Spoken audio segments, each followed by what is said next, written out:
Hello guys, global അപ്ഡേറ്റ്സിന്റെ പുതിയൊരു വ്ളോഗിലേക്ക് സ്വാഗതം. ഇന്ന് നമ്മൾ പോകുന്നത് കൊല്ലം ജില്ലയിലെ കണ്ണിയാർക്കയം വെള്ളച്ചാട്ടത്തിലേക്കാണ്. ഇതധികം പ്രശസ്തമായിട്ടുള്ള വെള്ളച്ചാട്ടമൊന്നുമല്ല, ഒരു ചെറു വെള്ളച്ചാട്ടമാണ്. അവിടെയുള്ള ആ ഏരിയയിലെ സ്ഥലവാസികൾക്കും പിന്നെ അന്വേഷിച്ച് പോവുകയാണെങ്കിൽ നിങ്ങൾക്ക് കാണാൻ പറ്റുന്ന ഒരു ചെറിയ വെള്ളച്ചാട്ടമാണ്. ഇത് അധികം ആരും അറിയാത്തൊരു വെള്ളച്ചാട്ടമായതുകൊണ്ട് തന്നെയാണ് ഇത് നിങ്ങളെ ഒന്ന് പരിചയപ്പെടുത്താമെന്ന് ഞാൻ കരുതിയത്. നിങ്ങളിപ്പോൾ കണ്ടുകൊണ്ടിരിക്കുന്ന ഈ റോഡ് അങ്ങോട്ടേക്ക് പോയ വഴിക്ക് ഞങ്ങൾക്ക് അബദ്ധം പറ്റി ഞങ്ങൾ കയറിയ റോഡാണ്. അവിടെ ഇട്ട് വളയ്ക്കാൻ സ്ഥലമില്ലാത്തത് കൊണ്ട് ഞങ്ങൾ അത് ഉപയോഗിച്ചെന്നേ ഉള്ളൂ. ഇതുവഴി പോയാൽ ഏകദേശം ഒരു 1 കിലോമീറ്ററോളം കുറഞ്ഞു കിട്ടും. തിരുവനന്തപുരം സൈഡിൽ നിന്ന് പോകുമ്പോഴാണ് ഈ റോഡ്.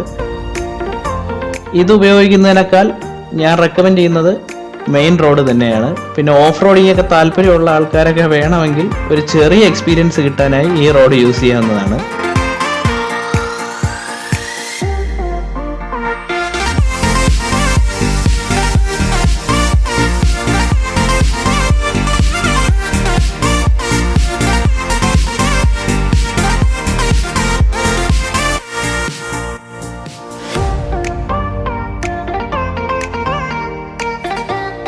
കേരള സർക്കാരിൻ്റെ കീഴിലുള്ള ഓയിൽ പാം ഇന്ത്യ ലിമിറ്റഡിൻ്റെ എസ്റ്റേറ്റിനുള്ളിലാണ് കണ്ണിയാർക്കയം വെള്ളച്ചാട്ടം സ്ഥിതി ചെയ്യുന്നത്.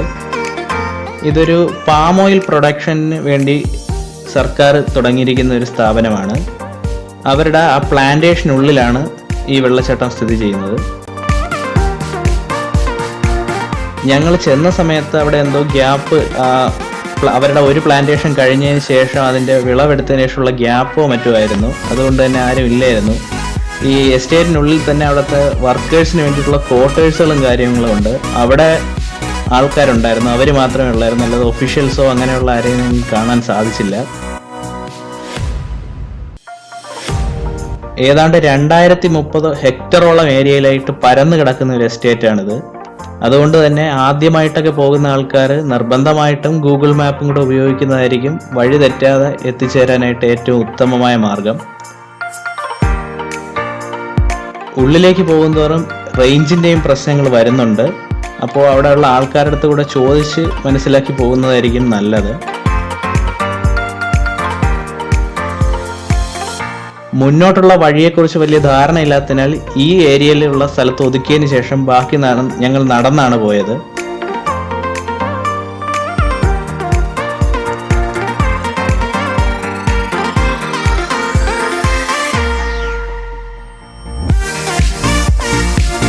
വളരെ മനോഹരവും ശാന്തത നിറഞ്ഞതുമായൊരു പ്രദേശമാണെന്ന് തന്നെ വേണമെങ്കിൽ പറയാം. കണ്ണിയാർക്കയം വെള്ളച്ചാട്ടത്തിന് തന്നെ ഭാഗമായിട്ടുള്ള ഒരു ചെറു അരുവിയാണിത്. ചെറു അരുവിയല്ല, ഇതിന്റെ ഉത്ഭവമാണ് കണ്ണിയാർക്കയം വെള്ളച്ചാട്ടം എന്ന് പറയുന്നതാവും ശരി.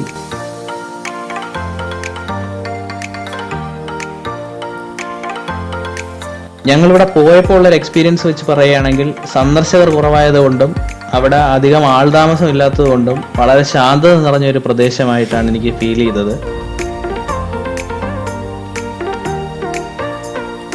നിങ്ങൾ ബൈക്കിൽ വരുന്ന ഒരാൾക്കാരാണെങ്കിൽ വെള്ളച്ചാട്ടത്തിന് ഏറ്റവും അടുത്തേക്ക് വരെ വണ്ടി കൊണ്ടുപോകാൻ സാധിക്കുന്നതാണ്.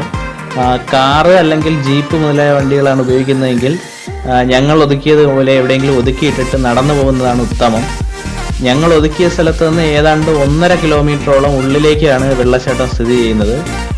ഉള്ളിലേക്ക് പോകും തോറും വണ്ടി ഒതുക്കാനും പാർക്ക് ചെയ്യാനും ഒക്കെ ഉള്ള സ്ഥലം കുറവാണ്. സ്ഥലം ഇല്ലെന്ന് തന്നെ വേണമെങ്കിൽ പറയാം. അതുകൊണ്ട് നിങ്ങൾക്ക് ഏറ്റവും ഉചിതമെന്ന് തോന്നുന്ന ഒരു സ്ഥലം നോക്കി ഒതുക്കിയിട്ട് നടന്നു പോകുന്നതായിരിക്കും ഏറ്റവും നല്ലത്.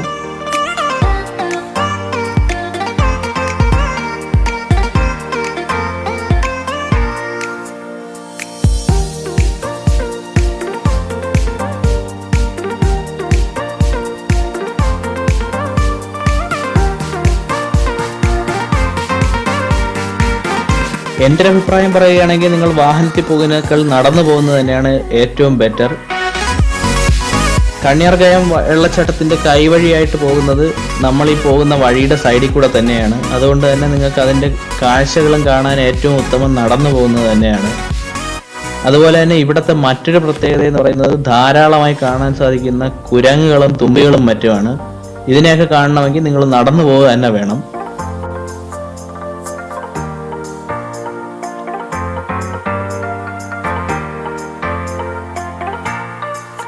കുരങ്ങുകളും തുമ്പികളും കഴിഞ്ഞാൽ ഇവിടുത്തെ മറ്റൊരു പ്രധാന ആകർഷണം ചിത്രശലഭങ്ങളാണ്.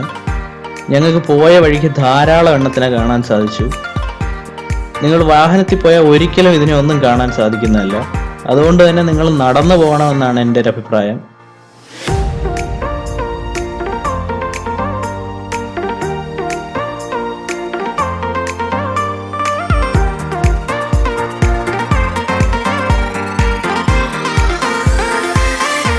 ഇവിടെ ആൾക്കാരുടെ തിരക്ക് വലുതായിട്ടില്ലാതെ ഒരു കാട് പോലെ തന്നെ ഉള്ളതുകൊണ്ടായിരിക്കണം ഇത്രയധികം ചിത്രശലഭങ്ങളും തുമ്പികളും കുരങ്ങന്മാരും ഒക്കെ ഇവിടെ ഉള്ളത്.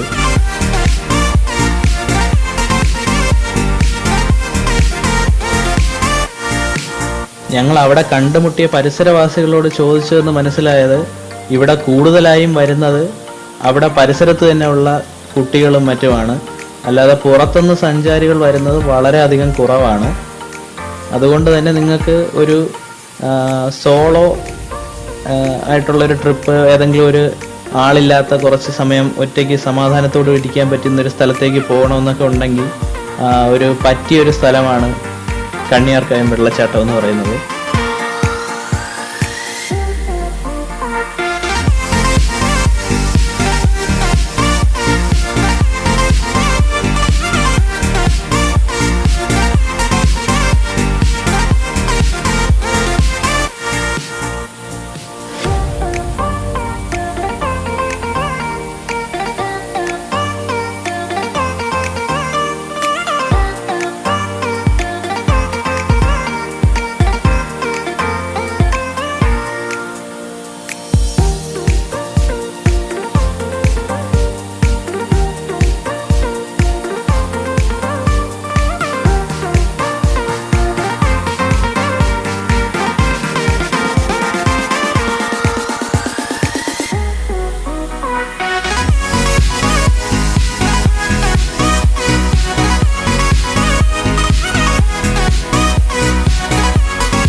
ഇവിടുത്തെ പ്രധാനപ്പെട്ട രണ്ട് പ്രശ്നങ്ങളിൽ ഒന്നെന്ന് പറയുന്നത് വഴുക്കലുള്ള പാറകൾ തന്നെയാണ്.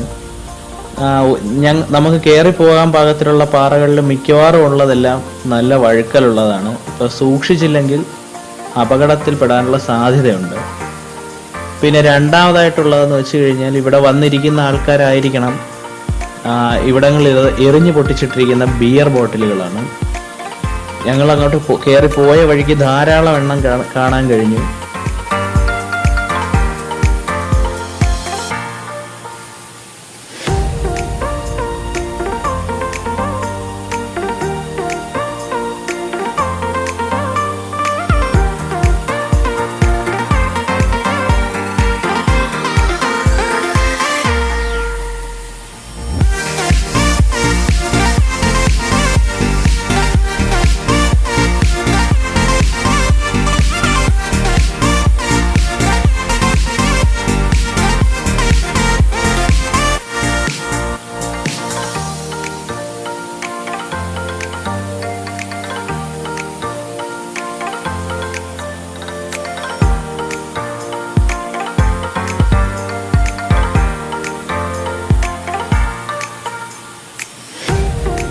നമ്മൾ മുമ്പ് പോയ പാലരുവി പോലെ അല്ല, എത്തിപ്പെടാൻ കുറച്ച് ബുദ്ധിമുട്ടുള്ള ഒരു ഏരിയയാണ് എന്ന് വേണമെങ്കിൽ പറയാം.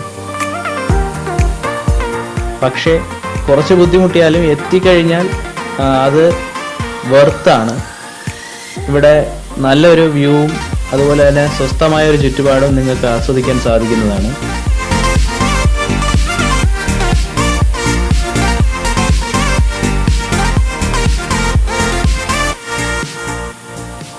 വലിയ ആളും ബഹളമൊന്നും ഇല്ലാതെ ഒറ്റയ്ക്കിരിക്കാൻ ആഗ്രഹിക്കുന്ന ആൾക്കാരൊക്കെ ഒരു ട്രിപ്പ് പോകാൻ പ്ലാൻ ചെയ്യുകയാണെങ്കിൽ ഒരു പറ്റിയൊരു ബെസ്റ്റ് പ്ലേസ് എന്ന് തന്നെ വേണമെങ്കിൽ കണ്ണിയാർകയം വെള്ളച്ചാട്ടത്തിനെ നമുക്ക് വിശേഷിപ്പിക്കാം.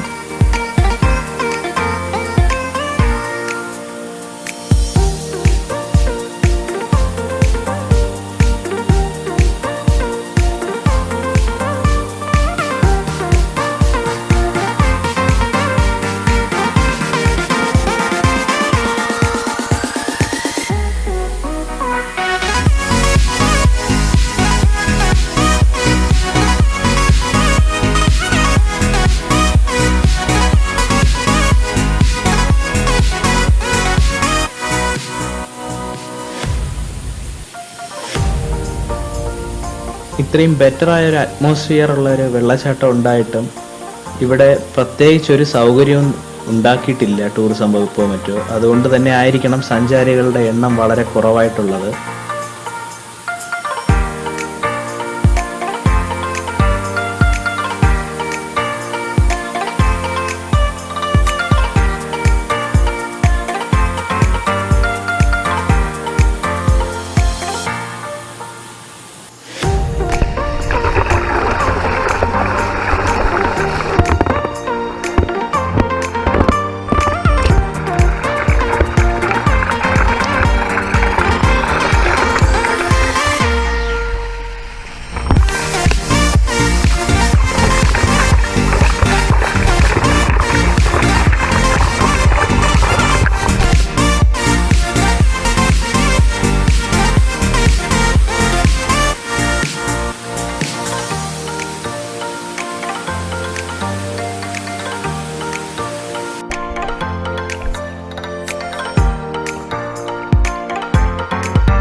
അപ്പോൾ ഇത്രയും കാര്യം പറഞ്ഞുകൊണ്ട് ഞാൻ എൻ്റെ ഈ വീഡിയോ ഇവിടെ വെച്ച് എൻഡ് ചെയ്യുകയാണ്. നിങ്ങൾക്ക് ഈ വീഡിയോ ഇഷ്ടപ്പെട്ടെങ്കിൽ ലൈക്ക് ചെയ്യുക, ഷെയർ ചെയ്യുക, അതുപോലെ തന്നെ ചാനൽ സബ്സ്ക്രൈബ് ചെയ്യുക. ഞങ്ങൾ പുതിയ വീഡിയോകൾ അപ്ലോഡ് ചെയ്യുന്നതിൻ്റെ നോട്ടിഫിക്കേഷൻ ഉടൻ തന്നെ ലഭിക്കാനായി ആ ബെൽ ഐക്കൺ കൂടെ ഒന്ന് എനേബിൾ ചെയ്തിട്ടേക്കുക. അപ്പോൾ ഇതുപോലെ നിങ്ങളറിയാത്ത പുതിയ സ്ഥലങ്ങളുടെ കാഴ്ചകളുമായി അടുത്ത് കണ്ടുമുട്ടും വരെ എല്ലാവർക്കും ശുഭദിനം ആശംസിച്ചുകൊണ്ട് ഗുഡ് ബൈ.